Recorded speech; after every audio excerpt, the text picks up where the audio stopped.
ওয়ালিমান খাফা মাকামা রাব্বিহি জান্নাতান।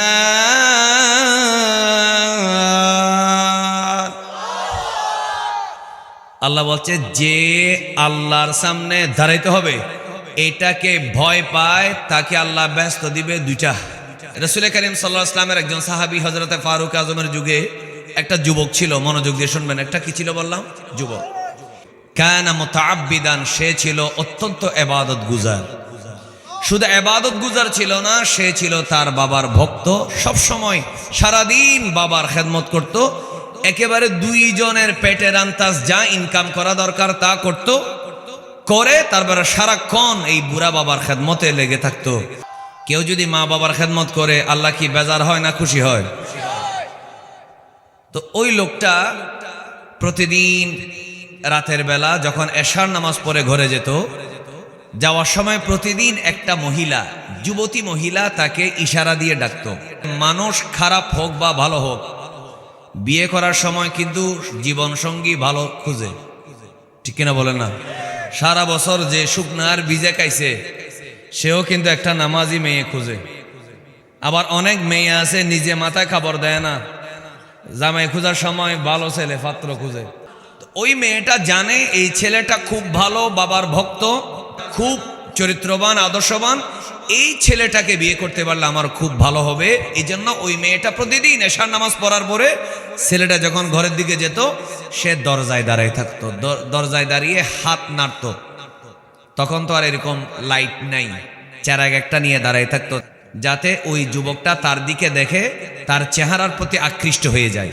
আল্লাহ কোরআনে এই জন্য বলেছেন সূরা নূরে, কুল্লিল মুমিনিনা ইয়াগুদ্দু মিন আবসারিহিম, আপনি যুবক পুরুষ ঈমানদারদেরকে বলেন তারা যেন আগে নিজের চোখকে হেফাজত করে, এরপরে তারা যেন লজ্জাস্থানকে হেফাজত করে। সুবহানাল্লাহ বলেন। কারণ মানুষ গুনাহ করে আগে চোখে দেখে, তারপরে আকৃষ্ট হয়, তারপরে সে গুনার দিকে ঝুঁকে। এই জন্য আগে চোখ হেফাজত করার দরকার আছে না নাই? কিন্তু যুবকটা কোনোদিন ওই মেয়েটার দিকে দেখে নেই, প্রতিদিন ডাকতো, কোনোদিন দেখে নাই। কিন্তু বলুন, মানুষের সাথে শয়তান আছে না নেই? এই জন্য আপনি যত বড় বুজুর্গ, যত বড় নামাজি কালামি হন, খবরদার সবসময় আউযু বিল্লাহি মিনাশ শাইতানির রাজিম বলতে থাকবেন, আস্তাগফিরুল্লাহ পড়তে থাকবেন, দোয়া ইউনূস পড়তে থাকবেন। কখন আপনাকে শয়তান কোন সময় মিসগাইড করে আওয়াজ করে বলেন তার কোনো ঠিক ঠিকানা নাই। এই জন্য সবসময় আল্লাহর কাছে পানা চাইবেন, আল্লাহ যেন আমাদেরকে শয়তানের ওয়াসওয়াসা থেকে হেফাজত করে। একটু জোরে বলেন আমিন। আমার বাইরে মনোযোগ। ওই যুবক প্রতিদিন ওই নামাজ পড়ার পরে যখন করে যেত, ওই নারী দরজায় দাঁড়িয়ে হাত চালিয়ে দিয়ে ডাকতো। একদিনের জন্য দেখে নাই, তার দিকে ফিরেও তাকায় নাই, কথাও বলে নাই। হঠাৎ করে একদিন তার মনের মধ্যে একটা ইচ্ছে এসে গেল, প্রতিদিন এই মেয়েটা আমি মসজিদ থেকে যখন ঘরে যাই রাতের বেলায় আসার পরে আমাকে হাত চালিয়ে দিয়ে ডাকে, আমি কোনোদিন তার সাথে কথা বলি নাই, দেখি কি বলে। গুনাহের কোনো নিয়ত ছিল না, কোনো ধরনের বদখেয়াল ছিল না, দেখি কি বলে এটা জানার জন্য আস্তে আস্তে তার ঘরের দরজার কাছে আসলো। আসার পরে হঠাৎ করে যখন তার ঘরের দরজায় চৌকাঠে আসলো, এখনো ভিতরে ঢুকে নাই, শুধুমাত্র কৌতূহল মেয়েটা কি বলতে চায় আমি একটু শুনবো। হঠাৎ তার ঘরের দরজায় আসার পরে তার মনের ভিতরে কোরআনুল কারীমের সূরা আরাফের একটা আয়াত মনে পড়ে গেল। আল্লাহ তাআলা বলেন, ইন্নাল্লাযীনা ইত্তাকাউ ইযা মাসসাহুম তাইফুম মিনাশ শাইতানি তাযাক্কারু ফাইযা হুম মুবসিরুন।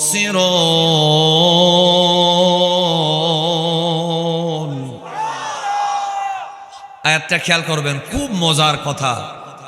কেমন কথা! একই এই ঘটনা যদি আপনি বুঝেন, আপনাকে আমি বলছি শুনুন, যদি খেয়াল করে শোনেন, এই ঘটনার ভিতরে মার খেদমতের, বাবার খেদমতের কথা আছে, এই ঘটনার ভিতরে তাকওয়ার কথা আছে, এই ঘটনার ভিতরে নামাজের কথা আছে। খোদার কসম, এই আকীদাও আছে।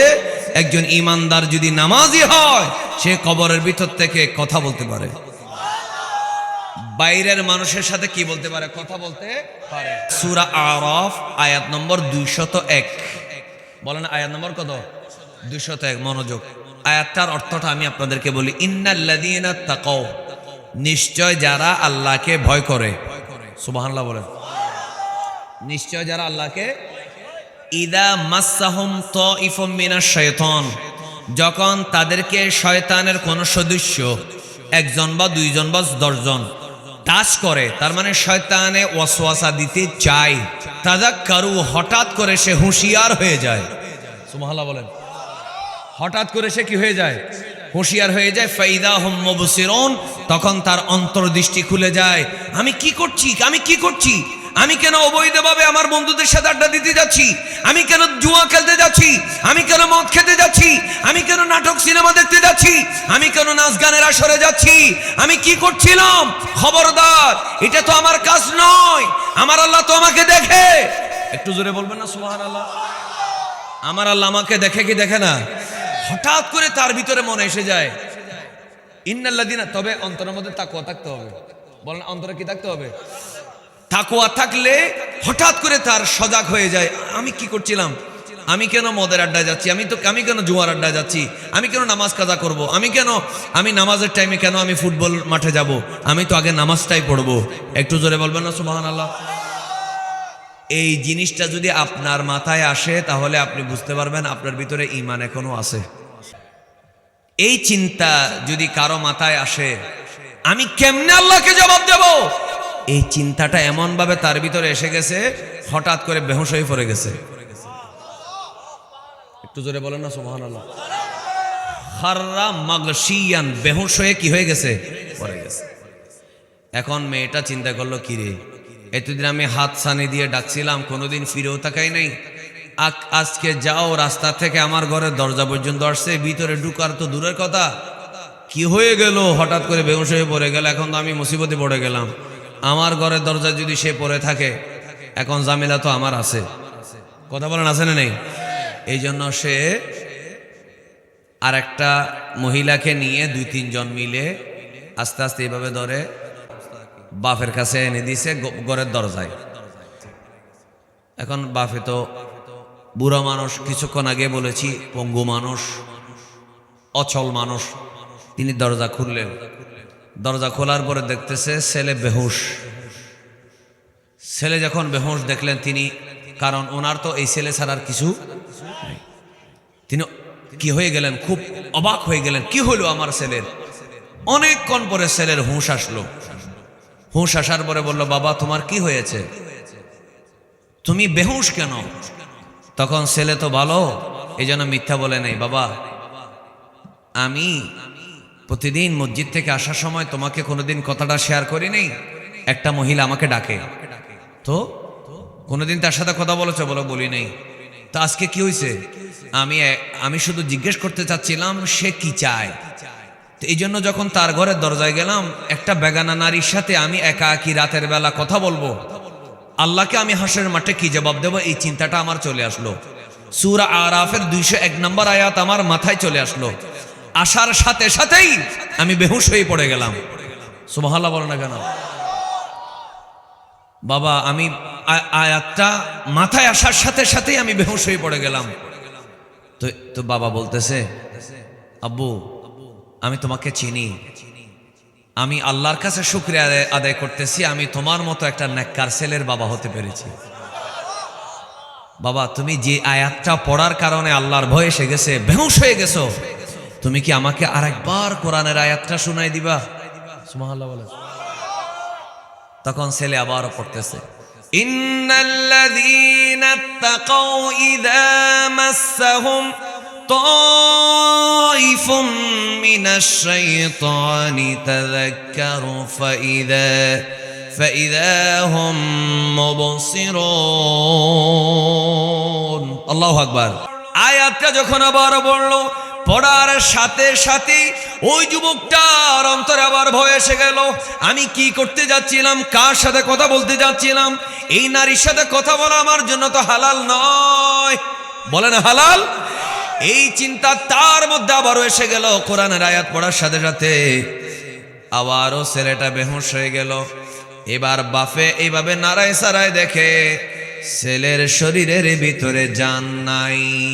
বলে না ছেলের শরীরের ভিতরে জান? বলুন তো দেখি হায়াতের মালিককে। ছেলে যখন মারা গেল বাবা আর কি করবে? আশেপাশের মানুষদেরকে ডাকলো, ডাকার পরে যে কোনো ভাবে দুই একজনে মিলে জানাজা নামাজ পড়ে। এলাকাবাসী সবাইকে অনুরোধ করার পরে রাতের মধ্যে দাফন হয়ে গেল। দাফন হওয়ার পরে ফজরের ওয়াক্ত হলো, আজান হলো। আজানের পরে জামাতে ইমামতি করলেন হযরতে সাইয়্যিদুনা ফারুক আযম রাদিয়াল্লাহু তাআলা।